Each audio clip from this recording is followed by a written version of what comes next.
Hey everyone, it's Joshua from Haywood Studios. It's good to see you all again. I know I've been gone a while. I've just been staying here this whole time, working and doing other fun activities like reading comic books and watching movies. And one of those movies I saw is what I'm going to talk about today, which is Batman v Superman: Dawn of Justice. Now, this is going to be a two-part video series. In this video, I'm going to be talking about the theatrical version of Batman v Superman, which is the version everybody saw back in 2016 when it first came out. This next video, I will talk about the Ultimate Edition, which is a extended cut of Batman v Superman: Dawn of Justice. And hopefully, with this video, I can give a little more closure to all the DC movies that have come out in the 2010s. No, I do not plan on seeing Suicide Squad, nor do I want to see The Suicide Squad. I'm not ready for those movies yet. Now, to start off, I'll briefly brush over the plot, even though the title seems to give an obvious summary of what the movie's actually about. So, in this movie, the story is set 18 months after the battle between General Zod and Superman, which took place in the movie Man of Steel, which came out 3 years before Batman v Superman. People are skeptical of Superman and his motives for being on Earth. People think he is a dangerous threat to humanity, and some also think that he is trying to save people. And so the world has a very hard time dealing with Superman and how to respond to his arrival on Earth. Among these skeptics is Bruce Wayne, also known as Batman, everybody knows that, who thinks Superman is a threat because he lost people he knew and cared for during that battle Superman had with General Zod. Superman himself is also having some thoughts about Batman. There's a series of events that eventually will lead to, as the title states, a showdown between the Dark Knight and the Man of Steel. I remember seeing this movie back in the year 2018, and it was actually, I saw it several months after watching Man of Steel. And the first impression I had of Batman v Superman, the theatrical version, was, it's terrible. It was a horrible movie. I thought the narrative was clunky. I thought it was just chock full of teasers for upcoming movies. And the final battle in the movie was just really stupid and lame. And you know what? Upon watching it a second time, I come away thinking the narrative was really clunky. It has a whole bunch of teasers for future DC movies that were to come out back then. And the final battle is completely stupid. I also have other thoughts though. But before I jump on those, let me talk about some of the good aspects of this movie. Because not everything in it is bad. There are some qualities in it that are pretty admirable. First of all, the characters of Batman and Superman. Every review I've seen for this movie has said that Batman is a pretty good character. And you know what? Yeah, he is. Characterization in this movie is not really strong, I would say.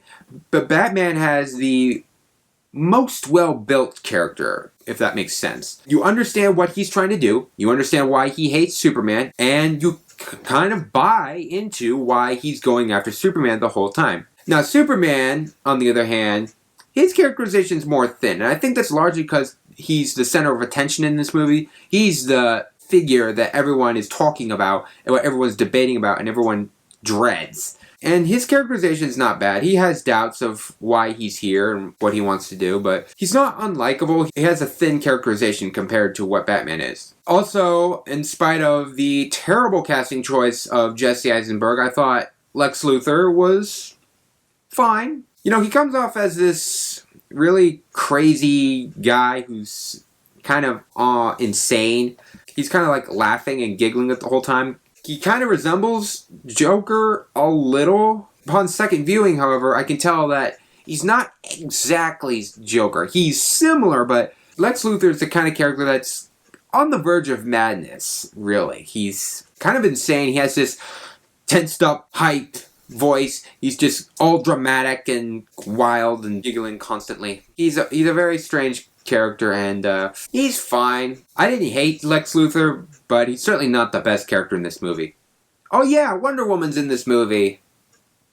I'll get to that in a moment. The cinematography in this movie is beautiful. There are some really good visual shots in this film, and it's just amazing to look at. Zack Snyder's movies always have a way of catching the viewer's eye and just making whatever you're seeing to be really, really beautiful, even though it can look filthy and dirty and destructive. It's just still cool to look at. The score for this movie is also really good. I believe Zack Snyder brought back Hans Zimmer for this movie, and so the music composed here is pretty cool, and it really fits the tone of that the movie's trying to convey here, which is kind of a dark and ominous foreshadowing of a film. Lastly, I'll say this: the action in this movie is pretty cool, even though it is kind of helter-skelter and it is chaotic, which is something Zack Snyder tends to do with his movies. The action here is still very awesome to look at and to appreciate, and I have to give Batman v Superman points for that.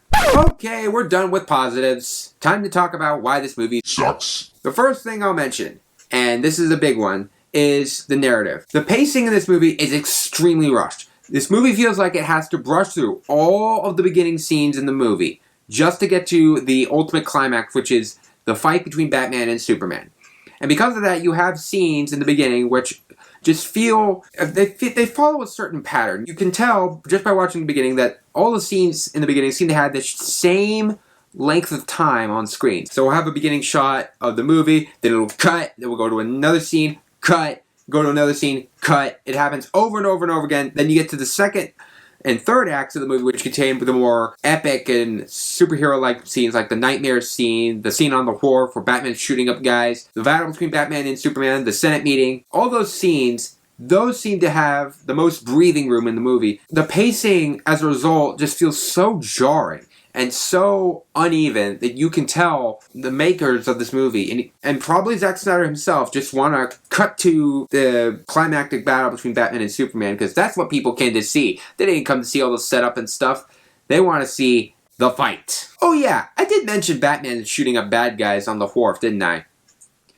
Let's talk about that scene for a minute. I understand people are upset by this scene and how it's really out of character for Batman to shoot up people because he's against guns. I will say though, as I've said, the action in this movie is awesome, and there is a thrill to the wharf scene, and even though it violates Batman's character that all the comic fans know about, how he's just not into guns, he's more fist fighting and stuff, that's not the worst part of the scene in my opinion. I just think it's a little silly. First of all, the scene opens with Batman standing at the top of a crane overlooking the bad guys as they're loading up kryptonite into the back of a truck. First of all, that's not really in character for Batman to do. Batman would not stand on the top of a crane where people can probably look up and see him. And you could argue he's against the Dark Knight sky, but my point is, Batman would act more in secret. He's more of a stealthy superhero, not some guy who would probably endanger his presence by standing out in the middle of the open, because the bad guys easily look up and say, oh hey, look, there's a man sitting up there.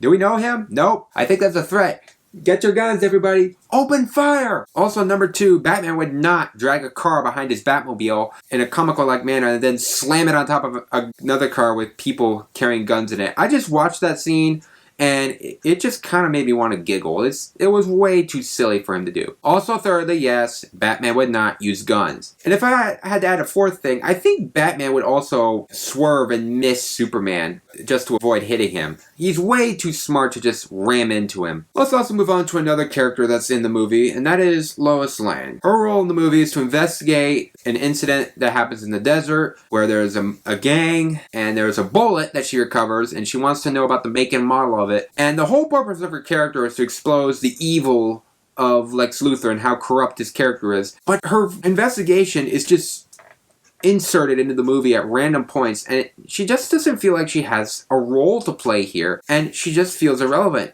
and she should just probably be cut from the movie.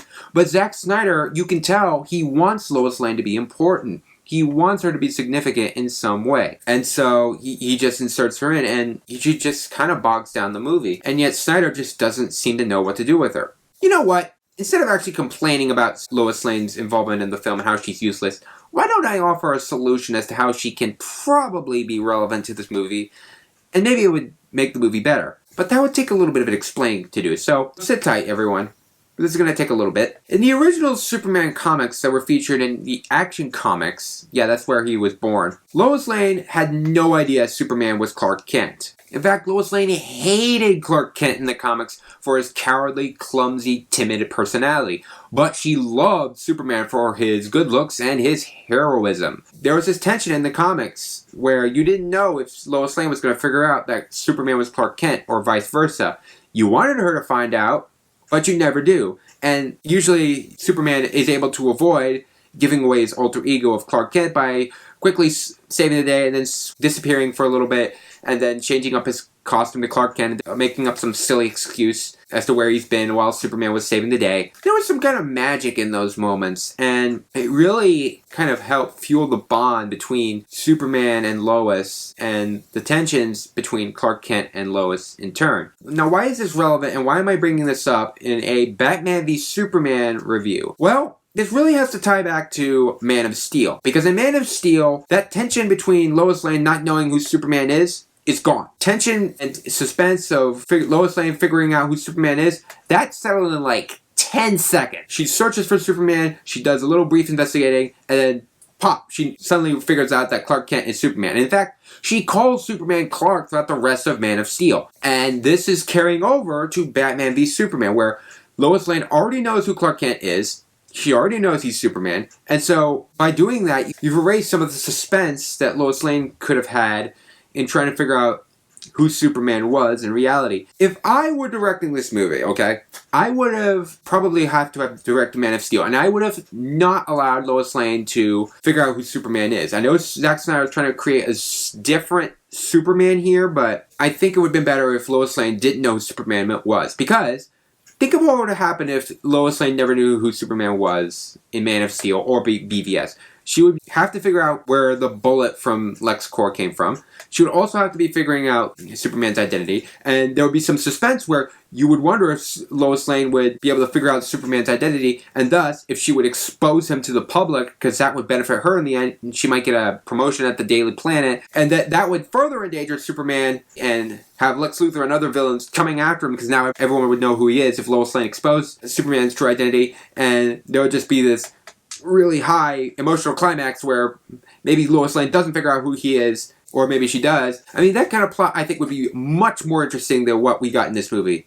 But who am I kidding? Warner Brothers would never take that idea. That's too silly. Instead, we get a Lois Lane who just acts as a pointless object because she's Superman's love interest, and we can't have Superman without Lois Lane, even though she serves more of a role than just being his sweetheart. Did I mention this was a superhero movie? Yeah, there's not a lot of superhero-ing going on in this movie. In fact, Superman is the only one who does any rescuing. Batman kind of rescues in the beginning of the movie, but he only saves a little girl. Superman is shown doing all these superheroic acts during the movie, and that's actually the best part of the film, when Superman is actually being Superman. He's saving people. He's being that symbol of hope that everyone sees him as. And he's the only one who does any of that superhero work. And that only lasts for like a couple minutes. And it's kind of a shame, though, because when he's saving people, there's voiceovers of newscasters talking and discussing whether or not Superman is actually trusted and whether he is reliable and that people can depend on him to save them from their problems. If we had more of that, I think this would have been a better superhero movie. Again, superhero movie. There's not really a lot of that going on. And finally, we come to the biggest part of the film, the fight. Honestly, upon first viewing of this movie, the fight was just disappointing. I found it was way too short, and upon second viewing, I realized Batman has an upper hand the whole time. Like, Superman barely gets a chance to fight back. It's always Batman just pounding on Superman with kryptonite bullets, kryptonite mist, and Superman is always just weak, and Batman's just beating him up in a bathroom and slamming sinks on his head. And it just doesn't seem like a fair fight. It's very lopsided in favor of Batman. Oh yeah, I forgot. Wonder Woman's in this movie. I should probably mention why she's here. Wonder Woman's only role in this movie is to tease her upcoming 2017 Wonder Woman movie, which I have a review for. You can check that out on my channel after you watch this. She's basically does nothing. She finds out about Lex Luthor. She finds a sword in his building at a party, and Batman knows it's fake. And Wonder Woman knows that. And then she gets sent an email by Batman with an encrypted file that he took from Lex Luthor showing all the members of Justice League. And we get a teaser for Justice League. And she's viewing this on her laptop minutes before Superman's fight with the ultimate villain of the movie, which is Doomsday. I'll get to him in a moment. But what's so funny about this scene is not just the fact that the teasers for Justice League are just thrown in your face and shoved into your eyes, so to speak, not down your throat, just in your eyes. But it's the fact that people are screaming and panicking because there's a giant tent building with an alien spaceship inside, and it's got electric beams all over it, and people are wondering what's happening, and it looks like it's going to explode. But Wonder Woman was just sitting on a laptop, scrolling through videos of the superheroes in the Justice League, looking at them, trying to examine them. Doesn't seem to actually care what's going on outside. And also, I would also add, her only other role is to show the DC Trinity on screen, which is Batman, Superman, and Wonder Woman. That shot is cool. As I've said, the cinematography is great, but this movie could have done without her. Alright, let's talk about the Doomsday fight, as I mentioned briefly. This was a stupid choice for a final villain. Stupid.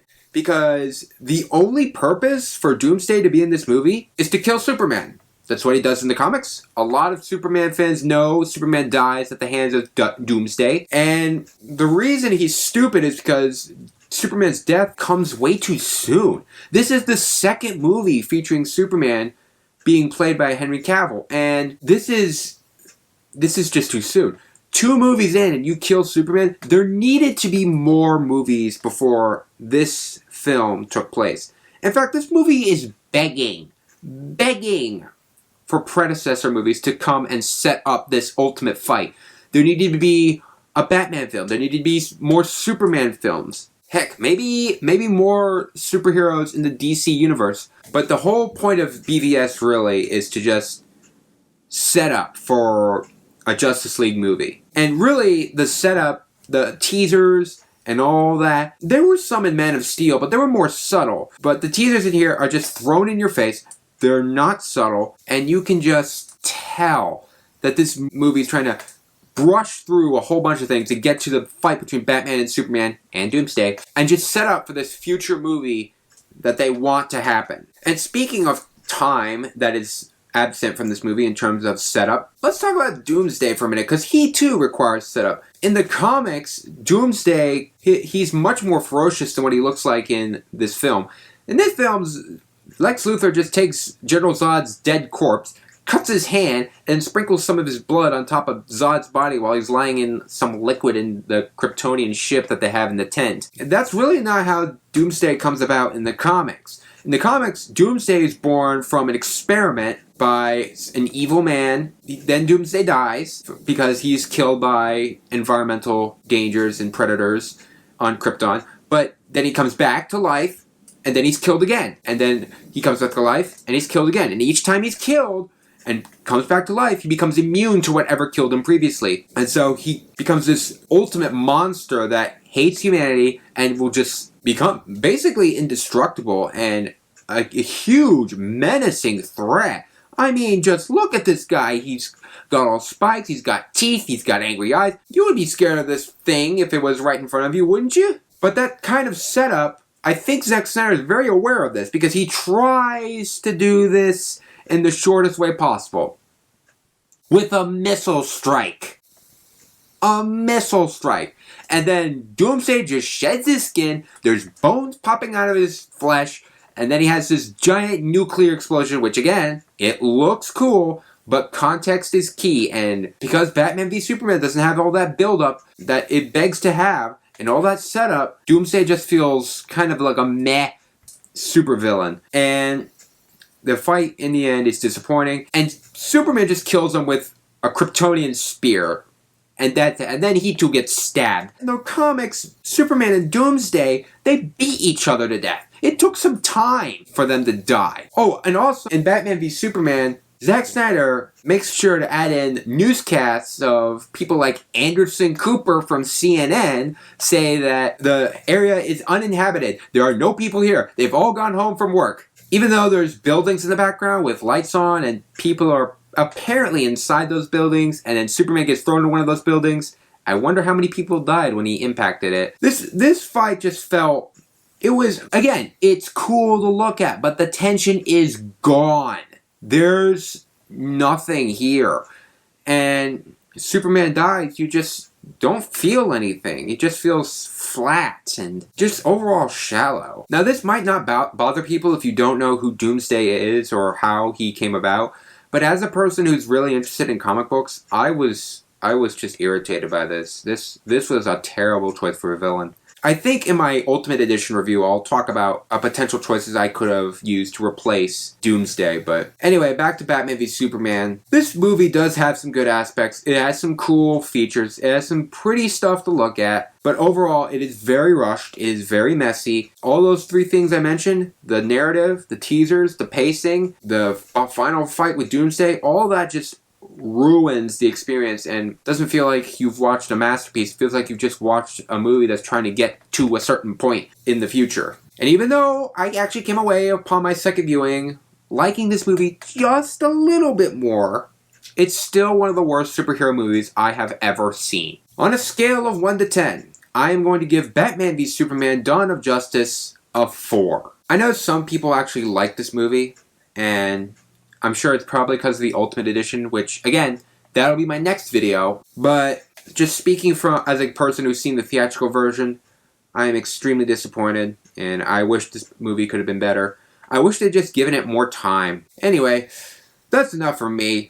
I hope you all enjoyed this video. Let me know what you think of Batman v Superman. What did you think about the movie when you first saw it in theaters? I will be back with part 2. Hopefully sometime. I hope it doesn't take a month to just get the video out. I hope you liked this video. If you did, leave a thumbs up. Leave a dislike for good luck. Or leave a dislike if you don't like the video. Leave a comment expressing your thoughts on the movie. Hit the subscribe button to join the channel. And I'll see you all in my next video. Stay tuned, everyone.